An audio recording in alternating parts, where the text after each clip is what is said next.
नमस्कार, मी भार्गव गोस्वामी. आपण पाहत आहात तळोदा वृत्तांकन न्यूज. चला तर मग पाहूया आजच्या ताज्या आणि महत्त्वाच्या बातम्या. नंदुरबारच्या सुपुत्राची कोकण किनारपट्टीवर ऐतिहासिक झेप.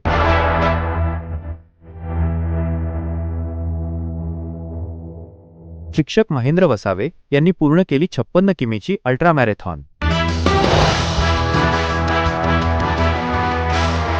वृत्तसंकलन तळोदा वृत्तांकन न्यूज नेटवर्क. उपसंपादक रवींद्र वळगे.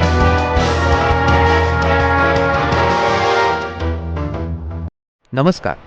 कोकणच्या निसर्गरम्य पण आव्हानात्मक गणपतीपुळे किनारपट्टीवर पार पडलेल्या राष्ट्रीय स्तरावरील अल्ट्रा मॅरेथॉन स्पर्धेत नंदुरबार जिल्ह्याच्या दुर्गम भागातील सुपुत्राने आपल्या जिद्दीचा झेंडा फडकवला आहे. मूळचे धडगाव तालुक्यातील बिजरी गावचे रहिवासी आणि सध्या पंढरपूर येथे कार्यरत असलेले शिक्षक महेंद्र वसावे यांनी 56 किलोमीटरचे विस्तीर्ण अंतर अवघ्या 7 तास 40 मिनिटांत पूर्ण करून एक देदीप्यमान यश संपादन केले आहे. गणपतीपुळे येथील मॅरेथॉनचा मार्ग तांत्रिकदृष्ट्या अत्यंत कठीण मानला जातो. समुद्रालगतचे चढउतार असलेले रस्ते आणि कोकणातील कमालीचे दमट हवामान यामुळे अनेक धावपटूंचा कस लागला. मात्र महेंद्र वसावे यांनी आपल्या प्रबळ इच्छाशक्तीच्या जोरावर या सर्व संकटांवर मात केली. या स्पर्धेत देशभरातील विविध राज्यांतील नामवंत धावपटू सहभागी झाले होते, ज्यांच्या उपस्थितीत वसावे यांनी हे यश मिळवून सर्वांचे लक्ष वेधून घेतले. वसावे यांच्या या यशामागे त्यांचा प्रदीर्घ अनुभव दडलेला आहे. यापूर्वी त्यांनी अनेक हाफ आणि फुल मॅरेथॉन स्पर्धा यशस्वीपणे पूर्ण केल्या आहेत. विशेषतः गेल्या वर्षी लोणावळा येथे झालेली 50 किलोमीटरची कठीण टाटा अल्ट्रा मॅरेथॉन पूर्ण केल्याचा अनुभव त्यांच्या यावेळच्या कामगिरीत मोलाचा ठरला.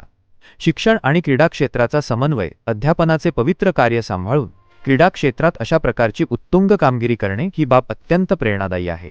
शरीरापेक्षा मनाची शक्ती आणि आत्मबळ मोठे असते, हेच वसावे यांनी या धावण्याच्या शर्यतीतून सिद्ध केले आहे. महेंद्र वसावे यांच्या या गरुड झेपेमुळे त्यांचे मूळ गाव बिजरी, तालुका धडगाव आणि कार्यक्षेत्र पंढरपूर येथील शिक्षकवृंदात आनंदाचे वातावरण आहे. त्यांच्या या यशाबद्दल सर्व स्तरांतून, मित्रपरिवाराकडून आणि ग्रामस्थांकडून त्यांचे कौतुक व अभिनंदन होत आहे. ही कामगिरी आजच्या तरुण पिढीसाठी आरोग्याप्रती जागरूक राहण्याची आणि जिद्दीने ध्येय गाठण्याची नवी ऊर्जा देणारी ठरणार आहे.